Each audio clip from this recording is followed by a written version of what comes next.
Hey guys, how you doing? Right, as I said in the last video, this video is going to be about preparations for your Mod 1 bike test.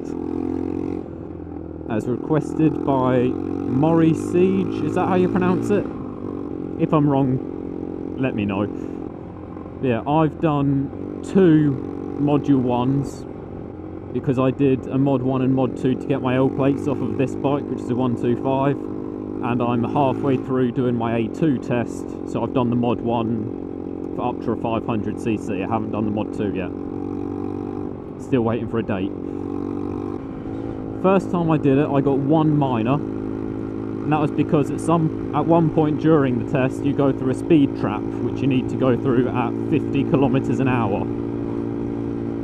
I tried to do it in 2nd gear and this bike would not do it, so I was about 2 or 3 kilometers an hour under the limit, which meant that was a minor. And the second time I did a Mod 1, I went through it with no faults or anything. It was a completely clean sheet. So I think I might be able to tell you what you need to do. I'm not trying to sound big-headed or anything, but I've got a pretty good idea of what you need to do to pass it. I am going to find a car park as well so I can show you some of the manoeuvres. I won't be able to show you all of them because I'm not going to be doing 50 kilometers an hour in a car park. That's fairly illegal. And you all know me, I love the laws. Especially laws about speed limits. I'm not speeding. So here's a picture of what the course will be set out to look like. And actually, before I get to this car park, the first thing you need to know about this test is that the instructor will tell you to treat the course like it is a public road. And that is very important because that means your shoulder checks are vital. If you don't do your shoulder checks, you will fail. Each missed check is considered a minor. I can't remember the limit on how many minors you're allowed and still get a pass, but just make sure you get every single shoulder check in before you pull away, before you change direction. Just make sure you've got them. Something I forgot to mention is the Mod 1 is always the same, no matter what test you're doing, no matter what CC you're on, no matter what bike you're on. The Mod 1 is always the same set of manoeuvres in the same order. The only difference is sometimes the loop goes to the left, sometimes it goes to the right. Other than that, it's always exactly the same. So first of all, as you come onto the course, there won't be speed bumps. Or someone jogging. Hello.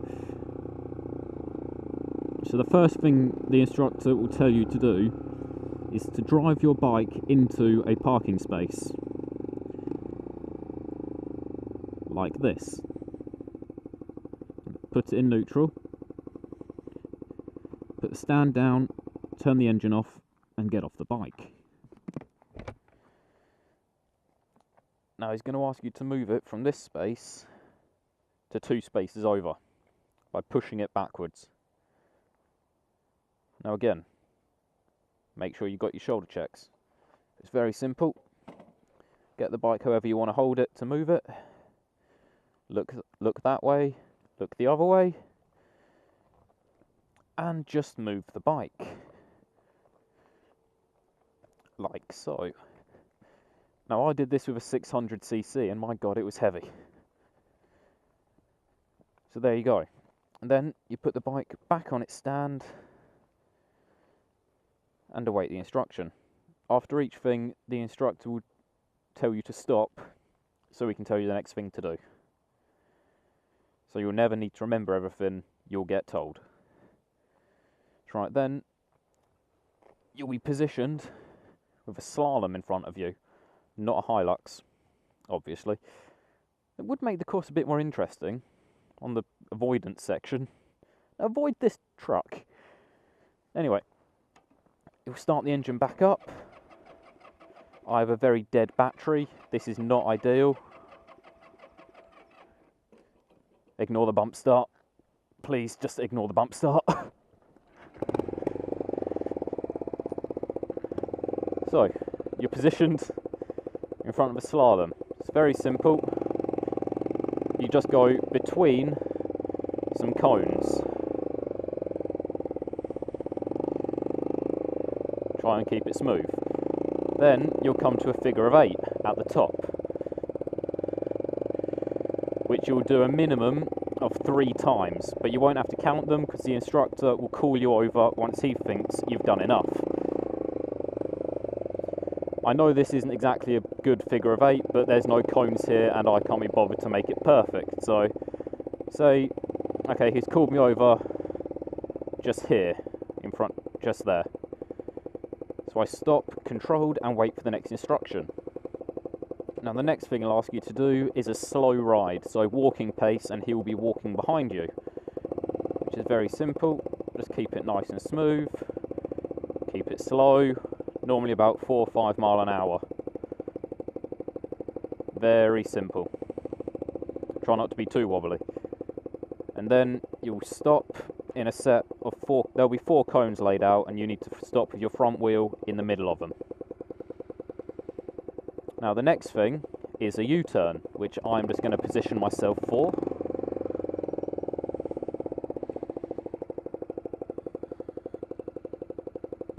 But again, I wasn't doing it, but you will need to. Every time you pull away, you need to look over your left shoulder and your right shoulder and check your mirrors. There won't be anything there, but he needs to see you doing it. So the U-turn is about the width of 2.5 parking spaces. So you've definitely got enough room to get around there. And obviously the lines are going to be longer than those ones, and you're going to be sat further away. But again, very simple. Shoulder checks, go forward, check it's clear, final check, keep looking and turn. And then he will tell you to stop after that. I'm going to move again, just in case something turns up. So, you've done the U-turn. Now for the next part, you will actually be doing between 19 and 35 miles an hour. Because they will ask you to, as you saw on the picture, it's got that big loop at the top. They'll ask you to ride up one side of it at around 20 miles an hour and come out the other end of it, keeping it controlled, and go through a speed trap at 50 kilometers an hour, which is about 30-ish miles an hour, with a controlled stop at the end of it. So when you stop, you need to have your front wheel in between another set of 4 cones. Quite simple, you just need to make sure you've got up to the right speed before you go through the speed trap, which is just before the controlled stop. My advice, do not let off the throttle until you're at the speed trap, until your front wheel touches that mark. Keep an eye on your speedo, make sure you're doing the right speed, and as soon as you hit the speed trap, let go of the throttle, start coasting, and then just start to apply the brakes for a controlled stop. Now after that is an emergency stop, which is almost exactly the same. You'll go up the same big loop at the same speed, go through the speed trap at the same speed, but you need to keep your eye on the instructor this time, not your speedo. Because at some point he will put his hand up, which is indicating to you that he wants you to do an emergency stop, which has to be controlled. Keep your foot over the rear brake, but only apply light pressure to it. And pull on the front brake fairly hard, but not hard enough to lock up the wheel. You can lock up your wheels, that's not considered a minor, as long as you release the brake and get it back under control quickly. After you've done that is the avoidance, which again, if you look at the picture, it's the line that goes through the speed trap but goes off to one side through another set of cones. Now again, you'll be going through the same big loop, the same speed trap, but a different set of cones. So again, you need to go through the speed trap at 50 kilometers an hour. He will tell you how many miles an hour that is, so you know what you need to be doing. Once you've gone through the speed trap at the correct speed, you need to suddenly and controlled swerve through a set of 2 cones to the side without touching the cones. You cannot touch a single cone through this whole test. Now once you've gone through those 2 cones off to the side, you need to come to a controlled stop between the 4 cones again. Now if you've done anything wrong, like you haven't hit the correct speed or something like that, you will redo that bit. You won't redo the whole test, and he won't make you carry on. You'll go back and redo the last manoeuvre.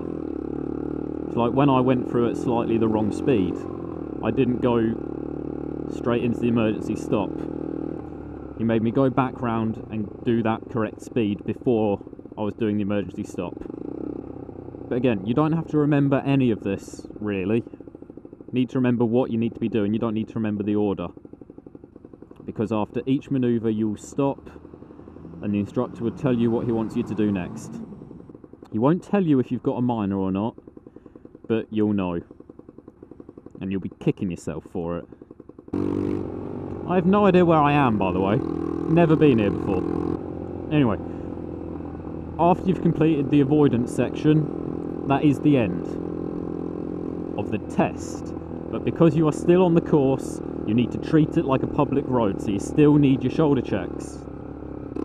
You will unlock the gate and you will exit the course. Remember to keep doing your shoulder checks until you are completely off of the course. Once you're off, you're done. He's not judging you anymore. You're fine. He'll then take you into his office and tell you if you passed or failed. Hopefully, you will have passed. Now, something I completely forgot to mention is you won't just book the test and go straight into the test. You will have training first. When you go in to book it, they'll ask you a few questions and they'll tell you how many days training they think you should have. But ultimately, the choice is yours. I think you can have up to 4 days training and a test, which is on a different day. When I did it, I had 1 day training and the next day was the test.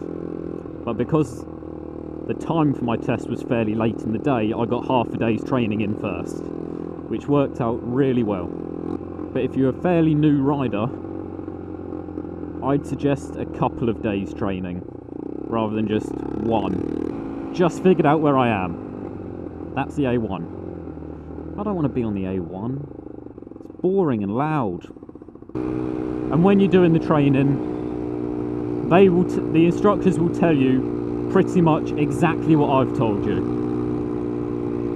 Although they'll be doing it a lot more professional and they won't have a Hilux in the way.